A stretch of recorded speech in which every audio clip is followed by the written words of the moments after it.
Hi, so welcome to this video. So this video is on molarity. So molarity is moles per litre, and the formula for molarity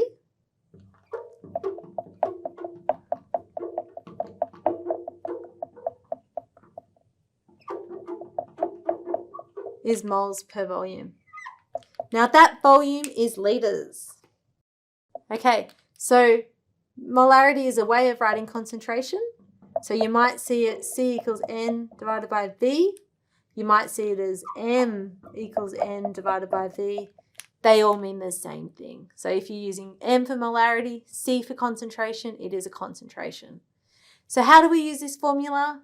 So we might have a question where we've said, what is the molarity of a solution that is 0.2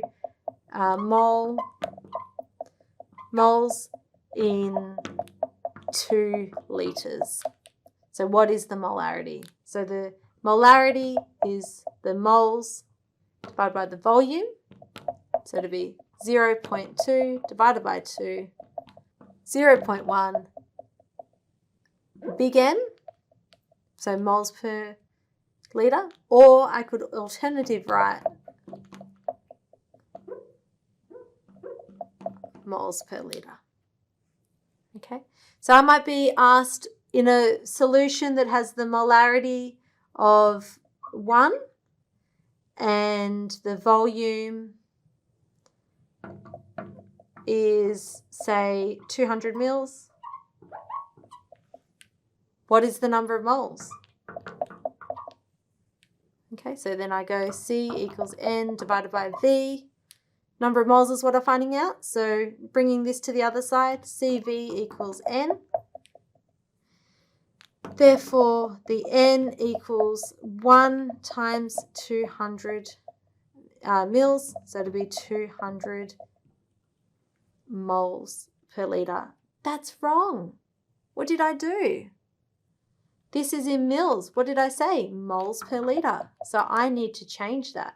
So 200 mils is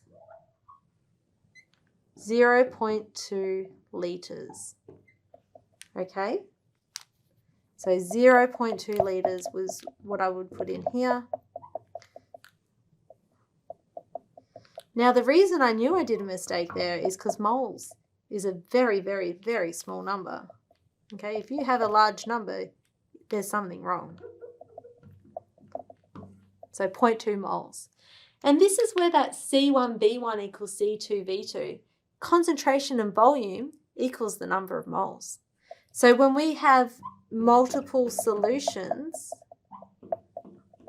and we want to work out, no, all right, I've got this N solution and I want to make it 1 mole per litre, but I've got a stock that's 10 moles per litre.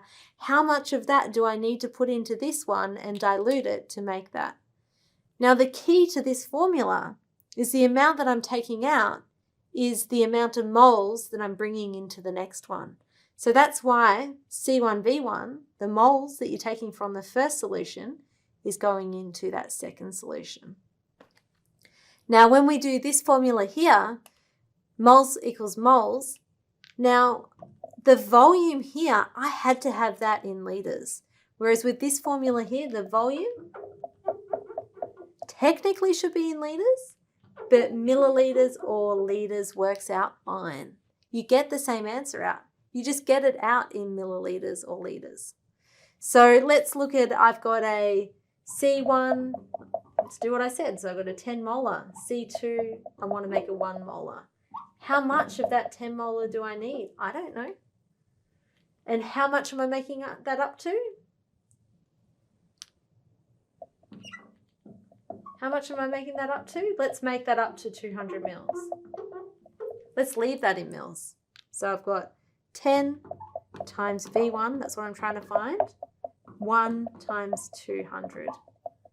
So I've got 200 divided by 10 is my V1. So 200 divided by 10 gives me 20 mils. So I need to take 20 mils from that first one and put it into the second one, then make that up to my 200 mils. So just to show you that it doesn't matter how I use my units, let me do it where I actually change the units on that. So instead of 200 mils, let's have 0.2 litres. So I've got 10 times V1 equals 1 times 0.2. So I've got 0.2 divided by 10. That's my V1. 0.02 litres. It's the same. Look at this. 1, 2, 3. So that's 0.0 litres. Sorry, millilitres. Why am I putting that in there? So I've got 20 millilitres. So that is a quick little introduction into molarity and working out different parts of that molarity equation. Thank you.